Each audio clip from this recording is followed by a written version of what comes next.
Halo, jumpa lagi bersama saya dalam studi Al-Quran. Sebelum membahas topik kita, mohon dukungannya untuk mengklik tombol subscribe, like, notifikasi, dan juga mohon video ini di-share.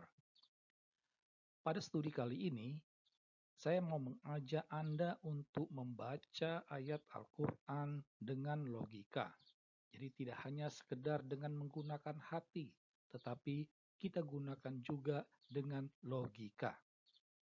Sebelum membahas tema kita, saya ingin mau menyatukan pemahaman kita terkait Al-Quran. Maka saya mengawali dari pemikiran dasar. Pemikiran dasarnya adalah bahwa Al-Quran itu merupakan wahyu Allah.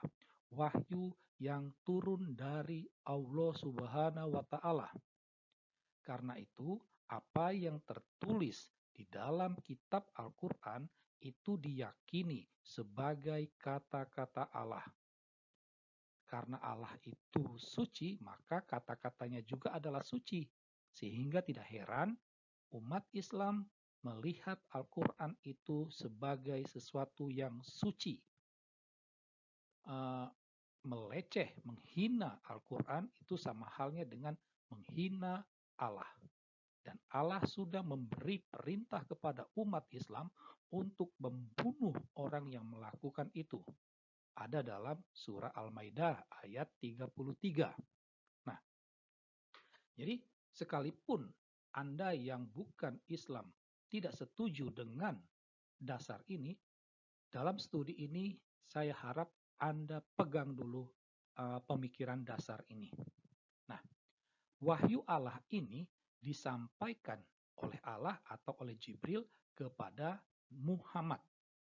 Jadi, Muhammad di sini dilihat sebagai penerima wahyu atau juga sebagai lawan bicara dari Allah Subhanahu wa Ta'ala ataupun Jibril. Ya. Nah, jadi sekarang kita akan melihat soal kata-kata ganti yang sering digunakan untuk mengganti kata Allah. Ya, jadi dalam Al-Quran setidaknya ada 4 kata ganti, ya, yaitu engkau, dia, kami, dan aku. Dalam studi kali ini kita lebih fokus pada kata engkau, dia, dan kami.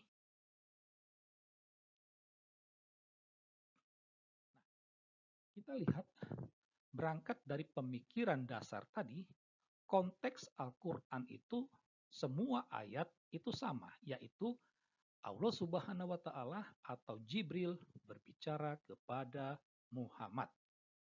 Nah, sekarang kita lihat surat pertama ayat 5. Kalimatnya berbunyi seperti ini. Hanya kepada engkaulah kami menyembah dan hanya kepada engkaulah kami mohon pertolongan. Ya. Nah, jadi uh, saya bukan mau menafsir ya. Saya bukan mau menafsir, saya hanya mau mengajak kalian untuk melihat, ya, membaca kalimat ini dengan menggunakan akal sehat. Nah, ada 2 kata yang sangat menarik yang sama, yaitu engkau, ya, di mana kata ini ditafsirkan sebagai Allah, ya, ditafsirkan sebagai Allah. Nah, gunakan logika. Jadi, kalau kita berangkat dari konteks tadi, apakah ini merupakan kata-kata Allah kepada Muhammad? Ya, masuk akal tidak? Kalau seandainya saya Allah, kalau seandainya saya Jibril, lalu saya berbicara kepada Anda yang adalah Muhammad, lalu saya katakan, hanya kepada engkaulah kami menyembah, dan hanya kepada engkaulah kami mohon pertolongan. Apakah engkau itu mengarah merujuk kepada saya atau kepada Anda? Ya, nah itu. Jadi kalau kita melihat, apakah ini kata-kata Allah kepada Muhammad? Atau apakah kata-kata Jibril kepada Muhammad? Jelas sama sekali tidak kan? Ya, sama sekali tidak. Nah, di sini tampak jelas bahwa Muhammad bukanlah penerima wahyu. Ya. agak masuk akal kalau ini dikatakan sebagai kata-kata Muhammad kepada Allah. Ya, ini semacam doa Muhammad. Karena itu haruslah dikatakan bahwa kalimat ini bukanlah merupakan wahyu Allah. Nah, jadi konteks Al-Quran tetap sama, ya.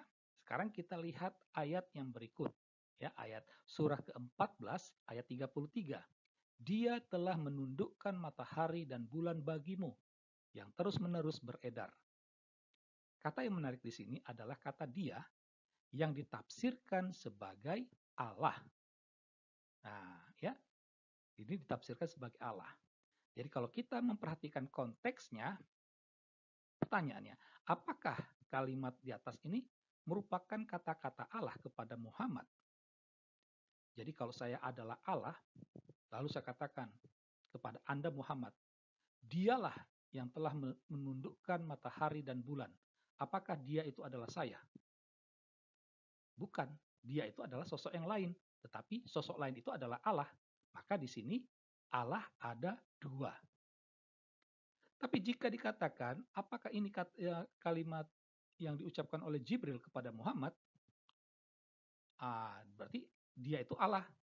Akan tetapi, bahwa kalimat ini merupakan kata-kata Jibril, bukan kata-kata Allah. Sangat masuk akal kalau dikatakan ini merupakan kata-kata Muhammad kepada pengikutnya. Ya. Dengan demikian, kalimat di atas bukanlah wahyu Allah. Ya. Nah, tampak jelas juga ternyata Muhammad bukanlah penerima wahyu. Ya. Kita berikutnya, ya, tetap konteks Al-Quran itu sama. Kita baca kalimat yang ketiga dari surah ke-45 ayat 6. Kami tidak mengutip secara utuh, tapi hanya mengutip dua kalimat saja. Ya, itulah ayat-ayat Allah yang kami bacakan kepadamu. Akan beriman setelah Allah dan ayat-ayatnya. Nah, yang menarik di sini adalah kata kami dan nya. Bayangkan, dalam satu ayat ada dua kata ganti untuk Allah yang berbeda, kami dan nya. Ini sangat sangat aneh, ya. Nah, jadi apakah kata-kata ini merupakan kata-kata Allah kepada Muhammad? Ya, kalau itu benar, maka Allah ada dua. Ya, kalau dikatakan ini merupakan kata-kata Jibril kepada Muhammad, maka haruslah dikatakan ayat ini merupakan kalimat Jibril, bukan kalimat Allah. Ya. Di sini tampak jelas bahwa wahyu Allah kacau balau. Ya. Itu sangat kacau balau. Jadi kita bukan mau menafsirkan makna dari kalimat tersebut. Kalimatnya saja sudah kacau balau. Tentulah tafsiran juga pasti akan kacau balau. Nah, dari pemaparan tiga tema di atas, kita sampai pada kesimpulan logis. Pertama, haruslah dikatakan, Muhammad bukanlah satu-satunya penerima wahyu Allah. Ada orang lain lagi yang menerima wahyu Allah. Ya. Berikut, tidak semua ayat Al-Quran itu adalah wahyu Allah Subhanahu wa Ta'ala. Tidak semua. Dari sini runtuhlah klaim bahwa Al-Quran itu merupakan wahyu Allah. Karena terbukti tidak semua ayat merupakan wahyu Allah. Karena ada beberapa ayat Al-Quran itu merupakan wahyu Jibril. Dan sebagian lagi merupakan wahyu atau kata-kata Muhammad. Ya. Nah, haruslah dikatakan dengan jujur bahwa Al-Quran merupakan wahyu Allah yang sangat kacau balau. Nah, demikianlah studi kita kali ini. Semoga Anda mendapatkan pencerahan. Sekian dan terima kasih.